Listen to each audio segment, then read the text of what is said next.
হাসান, কই তুমি? কি করো? খাবার খাইছো? কল ধরো না, কই থাকো সারাদিন? ভাল লাগে না একদম। সকালে মেসেজ করছি, এখন পর্যন্ত সিন করো নাই। কল দিই, ডাটা অন, কিন্তু কল ধরো না তুমি। আমারও তো চিন্তা হয় নাকি, একটু বলবে কই আসো, কি করো। এইসবে মেজাজ খারাপ লাগে। হ্যাঁ বলো, কিছু বলবা? কই থেকে আসছো এখন? একটু ব্যস্ত ছিলাম।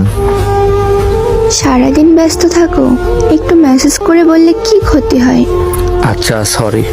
এসব সরি বললে কিছুই হয় না। দেখো, বুঝতেছি না আমি তুমি কি চাও। প্রায় কয়েকদিন ধরেই দেখতেছি তুমি কেমন জানি চেঞ্জ। অনলাইনে থাকো কিন্তু মেসেজ সিন করো না, নিজ থেকে তো কখনো মেসেজ দাওই না। আর যখনই কল দিতাম ব্যস্ততা দেখাও।